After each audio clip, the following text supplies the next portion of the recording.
नमस्कार सभी को। तो देखिए आज स्टार्ट करते हैं अपना आगे का पार्ट। एक तो परिभाषा है वो अच्छी समझ लीजिएगा, उसके बाद उस पर आधारित थ्योरम है और एग्जाम्पल है। ठीक है, देखिए किसी अवयव की पूर्णांक घात, तो कोई ग्रुप होगा जी और उसकी आपको कोई पूर्णांक घात है, उसके बारे में कुछ ये स्टेटमेंट है।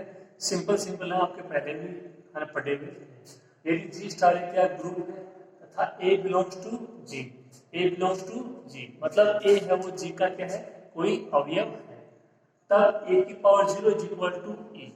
होता क्या है, किसी की पावर 0 1 होता है, लेकिन यहाँ पे अगर कोई अवयव है जी का, उसकी पावर 0 मतलब ई, जहाँ पे ई क्या है, जी का दशमक अवयव। ठीक है, ये कुछ स्टेटमेंट तथ्य हैं जो यहाँ पे काम करेंगे। ए की पावर एन का मतलब ए स्क्वायर का मतलब ए इंटू ए क्यूब का मतलब ए इंटू ए की पावर एन का मतलब ए बीच में किसकी क्रिया जाएगी स्टार, लास्ट में कितनी बार, एन बार। सिंपल सा है। एन यहाँ पे क्या होगा, पॉजिटिव। एन क्या होगा, पॉजिटिव। ए की पावर एन प्लस वन को भी आप ए की पावर एन इंटू ए, इंटू की जगह यहाँ पे स्टार है, स्टार सिंपल सिंपल है। और all N belongs to capital N पर आकर संख्याओं का समूह से ए की पावर माइनस एन को कह सकते हो, ए की पावर माइनस वन की पावर एन, ये भी सिंपल सा है। N belongs to capital N, A की पावर एन स्टार ए की पावर एन क्या हो जाएगा, ए की पावर एन प्लस। अब तक आपने पढ़ा था कि यहाँ पे जब डॉट होगा तभी होगा ए की पावर एन प्लस एन, लेकिन यदि आपको स्टार मिले तब भी ए की पावर एन प्लस एन ही होगा, जहाँ पे एन बिलोंग्स टू जेड, पूर्णांकों के समूह से। ठीक है, तो ये कुछ स्टेटमेंट है, आप इनको लिख लीजिए, जिसे पढ़िए, फिर अपन आगे चलते हैं।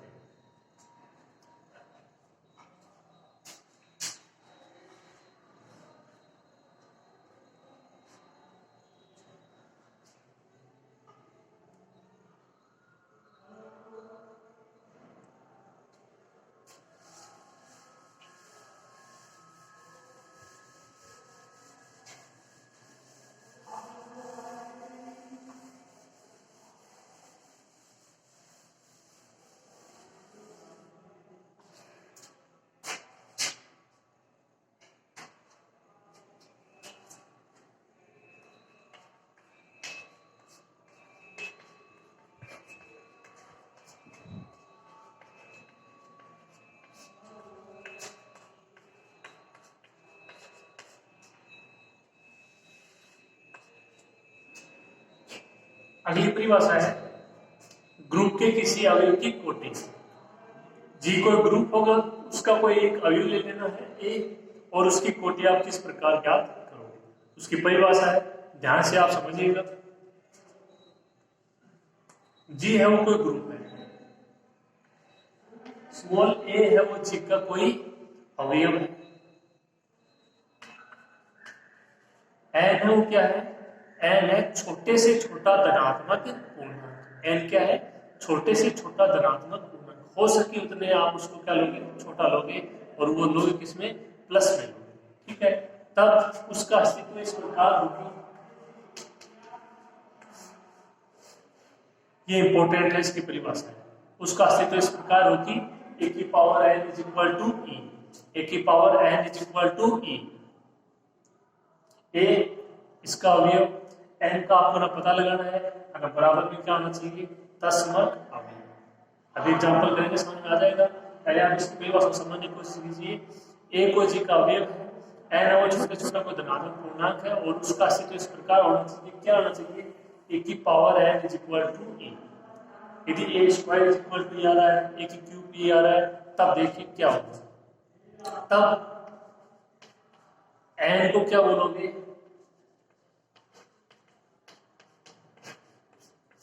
एन को बोलोगे ए की कोटि। एन क्या होगा, ग्रुप के किसी अवयव ए की कोटि, और इसको प्रदर्शित करोगे आप order of A is equal to N, order of A is equal to N, A की कोटि एन। ठीक है, ये इसकी परिभाषा हुई किसकी, ग्रुप के किसी अवयव की कोटि। ठीक है, समझ में आएगी आपके।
ये जो जी स्टार एक ग्रुप है तथा ए जी का कोई अवयव है, तब एक छोटे से छोटे धनात्मक पूर्णांक n का अस्तित्व इस प्रकार कि a की power n is equal to e।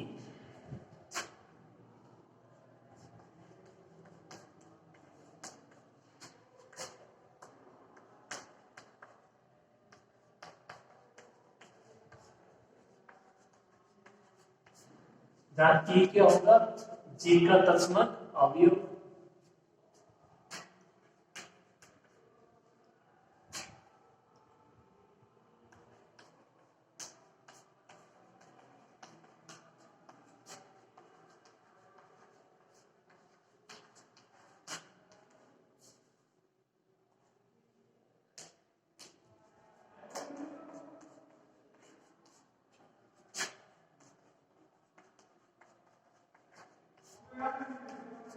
ई है जी का तत्समक अवयव, तब ग्रुप जी के अवयव ए की कोटि क्या कहलाएगी, एन कहलाएगी।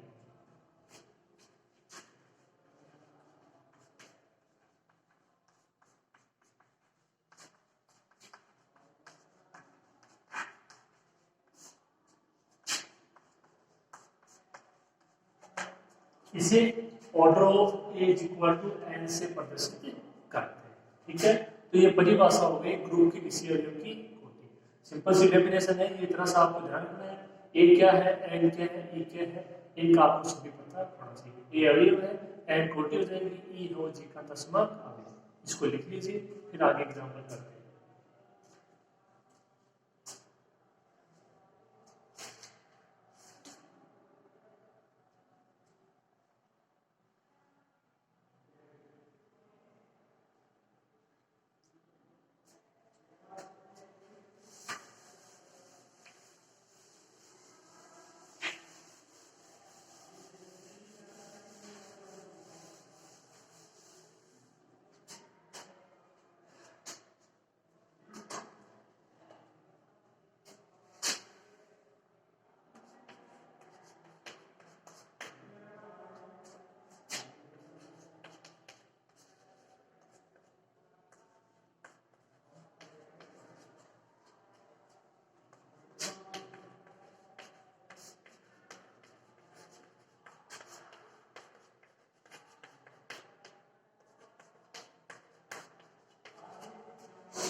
एग्जाम्पल देखिए, एक और समुच्चय में तीन वन ओमेगा ओमेगा स्क्वायर और एक गुणन संख्या के लिए ग्रुप है।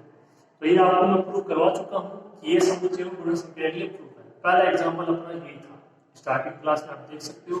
तो अपने को अब यह पता लगाना है कि जो एक के तीन अवयव है इनकी कोटि क्या है।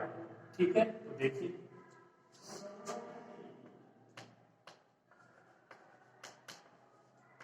मैं नहीं होता तो ए की power n is equal to E, A अवयव होता है। ठीक है, देखो अवयव क्या है, 1।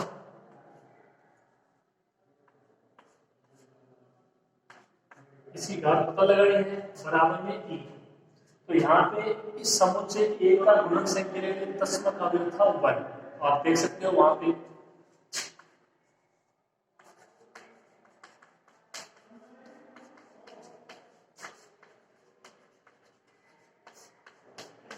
ए का तत्समक अवयव क्या था, 1। यहाँ पे क्या आना चाहिए, 1। एक की पावर कितनी करोगे ताकि एक आए, एक की पावर 1। फिर ओमेगा आना एक ही चाहिए, फिर ओमेगा स्क्वायर आना कितना चाहिए, एक आना चाहिए। तो परिणाम वो सेम रहेगा। अवयव आपको चेक करते रहने हैं, घात आपको स्वयं को पता लगानी होगी।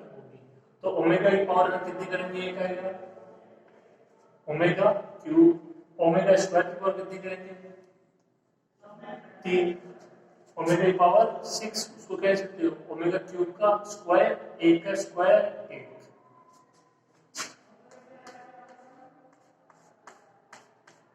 Order of 1 is equal to 1। Order of 1 is equal to 1।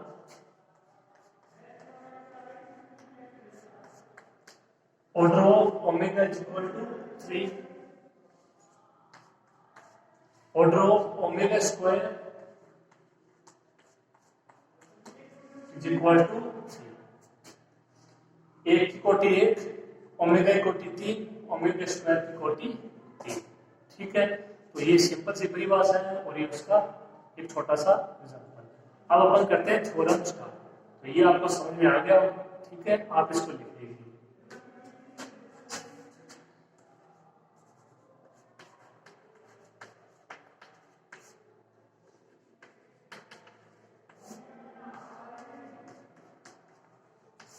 ए की power n is equal to E. एक छोटी सी इसको देख लीजिए। इसको आप लिखते हो order of is equal to n।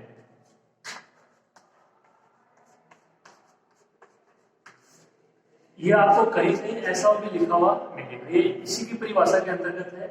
ये हमें बराबर की कंडीशन तो है, यानी order of A less than N भी इसकी इसी की परिभाषा है। किसकी? अलग ग्रुप ए के अवयव की कोटि की परिभाषा। समझ में आ गई बात? तो ये कंडीशन आ जाए तब भी वो परिभाषा उसी की अप्लाई करनी है, ग्रुप के अवयव की कोटि। ये आपको दोनों कंडीशन कहीं कहीं पे मिल सकती है।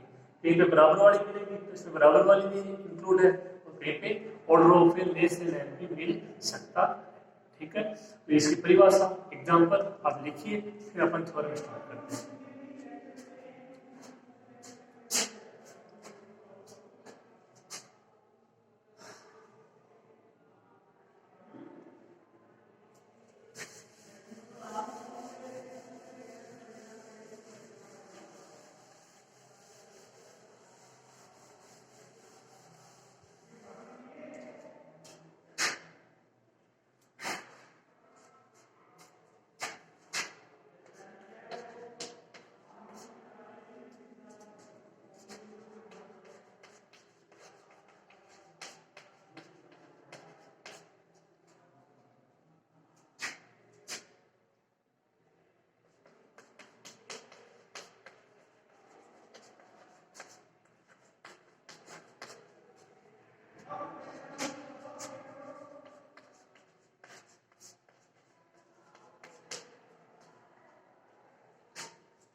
थ्योरम का स्टेटमेंट पढ़िए पहले ध्यान से। यदि किसी ग्रुप जी के, हमें कोई ग्रुप ले लें जी, उसके एक अवयव ए की कोटि n है, यानी order of is less than equal to n, तो सिद्ध कीजिए कि ए की power n is equal to E, A की power n is equal to E होगा यदि और केवल यदि, मतलब आवश्यक प्रतिबंध भी और पर्याप्त प्रतिबंध भी, n का गुणज होगा। n क्या होगा? n का गुणज। तो इससे कुछ समझे आप?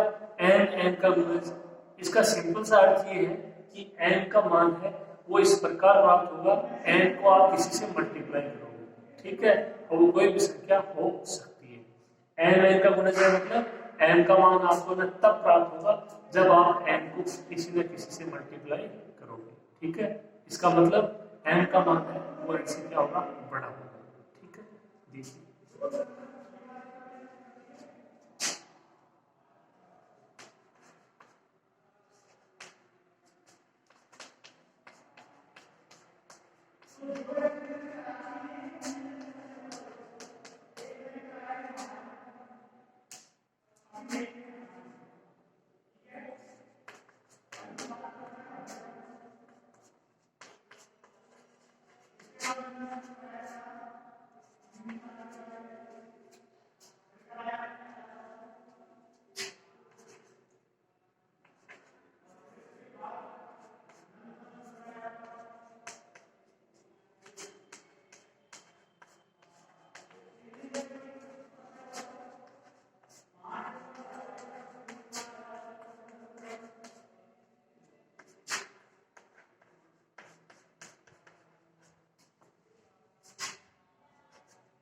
Order of is equal to N. अब इसका आवश्यक प्रतिबंध लिखते हैं और पर्याप्त प्रतिबंध।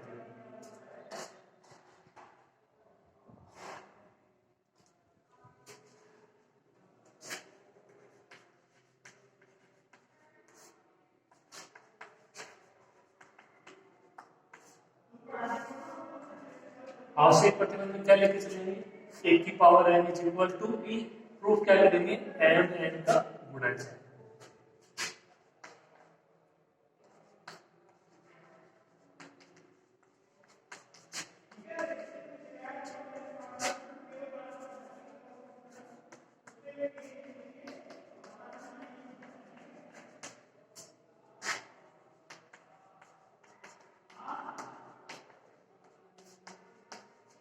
यदि ए की power N is equal to E हो तो सिद्ध करना है कि एम एन का गुणज। ठीक है, ये आपकी लैंग्वेज होगी सिंपल सी, क्या आपको लेके चलना है और क्या इसमें आपको प्रूफ करना है। देखिए स्टार्ट करते हैं।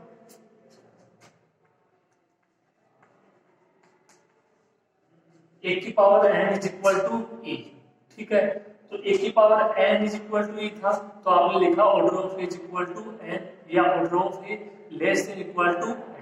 ठीक है, अब एन एन की जगह एम आ गए, हालांकि उसको भी अलग से दे रहा है कि एन भी की कोटि है, लेकिन ए की power N is equal to A की आप तुलना करते हो ए की power N is equal to A से, तो वहां से आप बोलोगे order of A is equal to N या order of A less than equal to.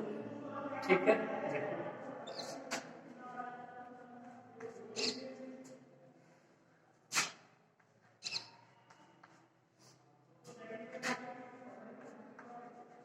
ठीक है, ऑर्डर ऑफ ए आप इसको ऐसे लिख सकते हो, order of A less than equal to N.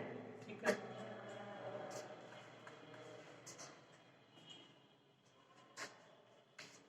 Order of A का मान N N less than equal to N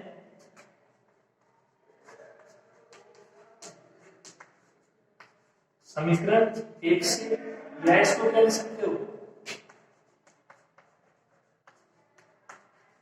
N greater than equal to N. दो कंडीशन हो गई, एन का मान एन के बराबर हो या एन का मान हुआ एन से बड़ा हो। ठीक है, तो दोनों की बात करते हैं बारी बारी से, तो दोनों के लिए क्या होना चाहिए, एम एन का गुणज होना चाहिए। ठीक है, इतना आप लोग लिखो, फिर अपन आगे करते हैं।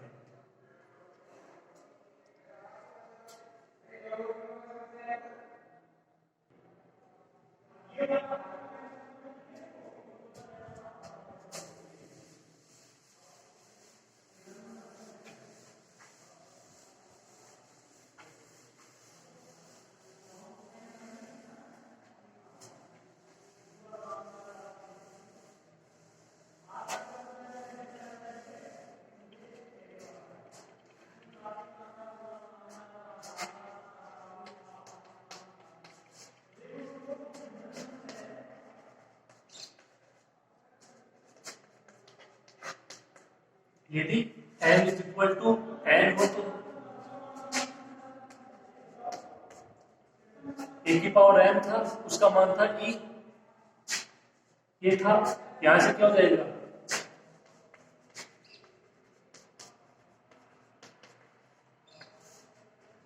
n का मान n भी है, ए की power n is equal to A की power n is equal to e, यानी ए की पावर n और ए की पावर n दोनों का मान e होगा।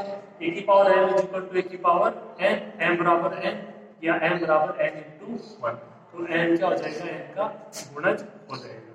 ठीक है, ये सिंपल सी कंडीशन थी, इतना मुश्किल नहीं होगा आपके लिए। दूसरी कंडीशन थी,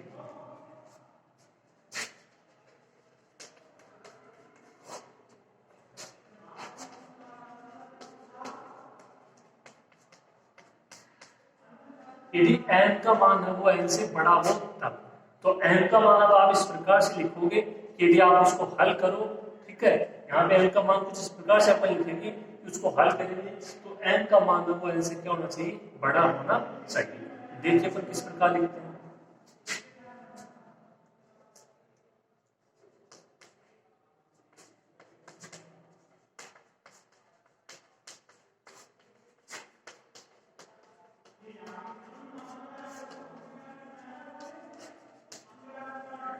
एम ग्रेटर देन एन हो तो क्यू आर दो इस प्रकार की संख्याएं हैं कि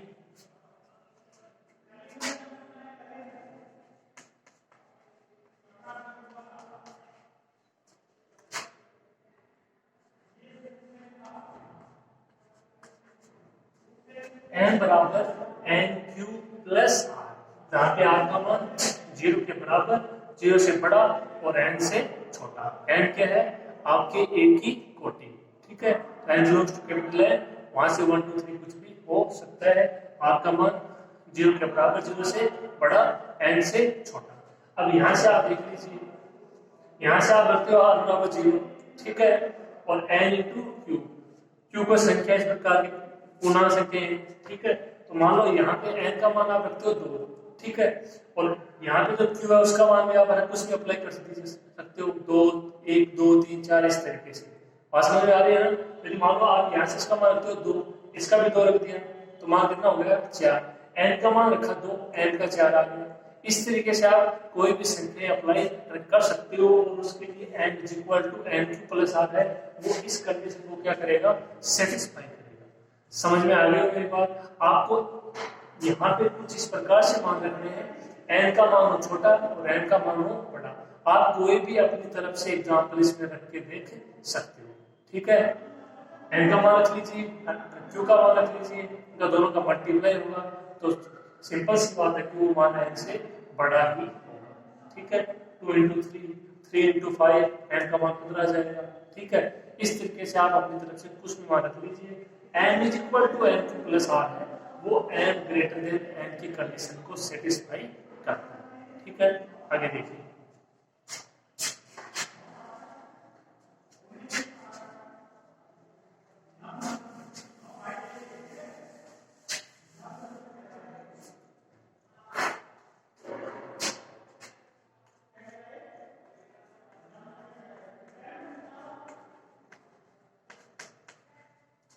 इस स्टेप से क्या स्टेप आराम से लिख सकते हैं? ए की power N is equal to A की power N Q plus R. इनको दोनों को जो आपका आगे हुए है इसकी घातों में ले लिया, ऐसा आराम से कर सकते हैं, सिंपल सी बात है।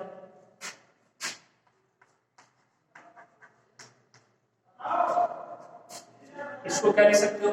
आपको अभी मैंने 4-5 पॉइंट लिखा है स्टार्टिंग में, ठीक है, उन्हीं में से ये एक है, तो इसको क्या लिख सकते हो?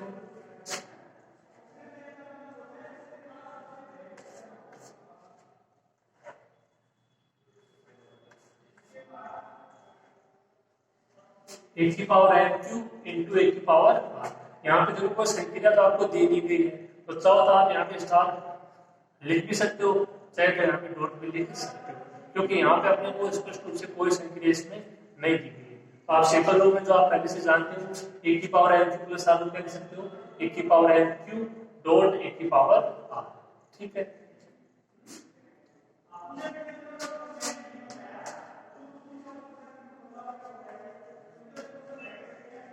ए की पावर एन क्यू है,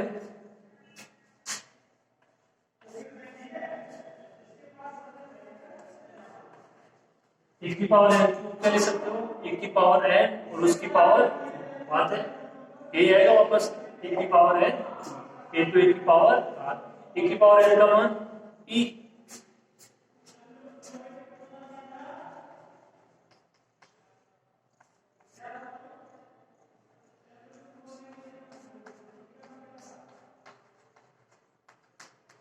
हो जाएगा आराम से। ए की पावर एन का मान ई, ऑर्डर पेज इक्वल टू एन समीकरण है, तो ए की पावर एन का मान ई हो जाएगा। ई तस्मक अवयव, तो इसकी पावर से कुछ भी हो, क्या आएगा वापस? तस्मक अवयव भी आएगा। E into A R, E into A R का मान ए आर किसकी परिभाषा से? तस्मकता से। ई जी का तस्मक अवयव, ए की पावर आर जी का अवयव, ई स्टार ए होता है, तो वही बात है, E dot A R A की पावर आर।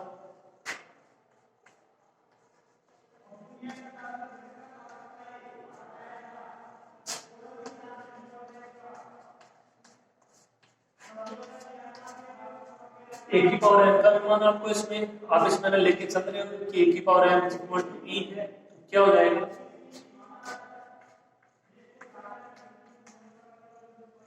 ए की power R is equal to ई,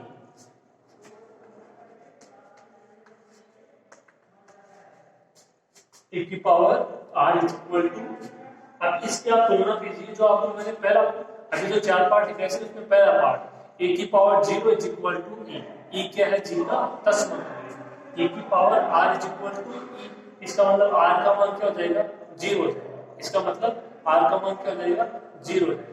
देखिए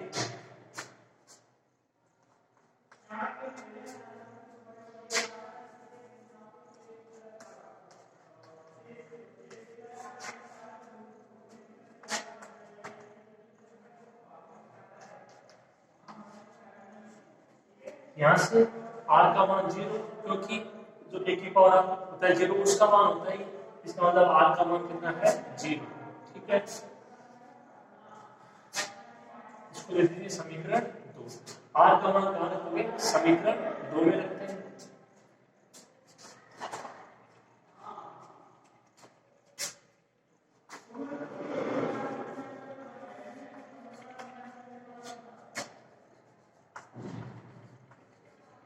क्या आ जाएगा n is equal to n, और यहाँ से भी देख सकते हो आप जो आर का मान है वो 0 के बराबर है और 0 से बढ़ा के आर बराबर क्या आएगा 0, यहाँ पे रखते हो n बराबर है, इससे क्या बोलोगे n है वो n का गुणज, समझ में आ गई की बात, n है वो आपको प्राप्त होगा कब, जब आप n को किसी संख्या से मल्टीप्लाई करोगे।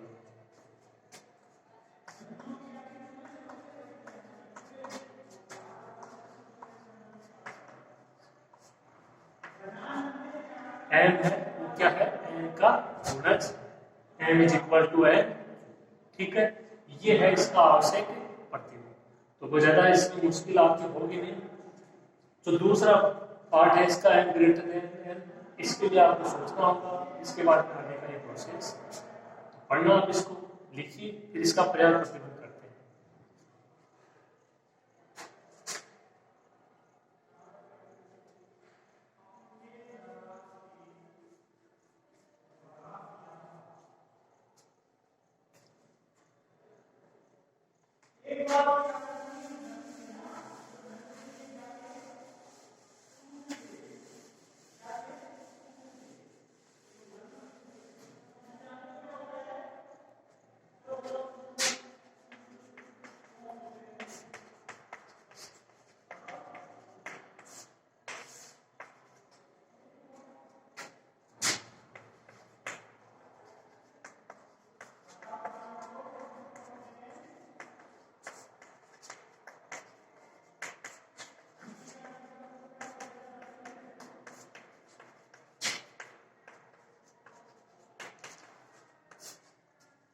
इसका विपरीत लेके चलेंगे कि यदि m वो n का गुणज है तब आपको प्रूव करना है कि a की power n is equal to, अब आप इस पर लेके चल रहे हो कि m n का गुणज है, मतलब आप इसका उपयोग कर सकते हो n is equal to n into q, और आपको उससे लेके आना है a की power n is equal to e। देखिए बहुत ही आसान सा है,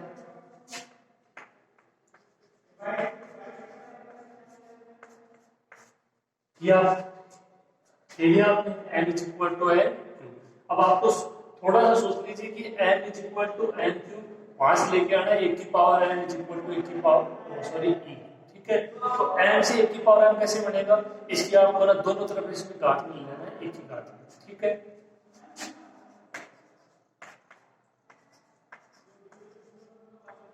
क्या हो जाएगा a की पावर n a की पावर n। ठीक है, ये आएगा, इसको हल कर लीजिए, e आना चाहिए क्वेश्चन खत्म।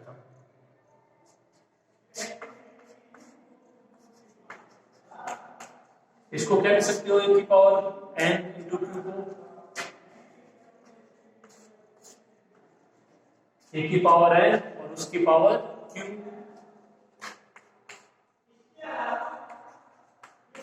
a की पावर n का मान order of as equal to n, समीकरण 1 वो आशय प्रतिबंध के लिए भी है, वो पर्याप्त प्रतिबंध के लिए भी है।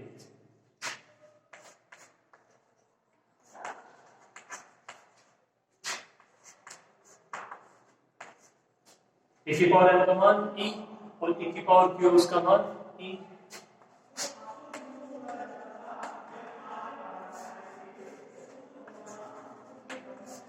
क्या आ गया ए की power n is equal to e। ठीक है, तो ये थी आज की थ्योरम, उम्मीद है आपको समझ में आए होंगे। थोड़ा सा नया है आपके लिए आज, इसको ध्यान से देख लेना, फिर अपन आगे क्लास में नेक्स्ट थ्योरम करेंगे। ठीक है, आज के लिए इतना ही, और बाकी नेक्स्ट क्लास में।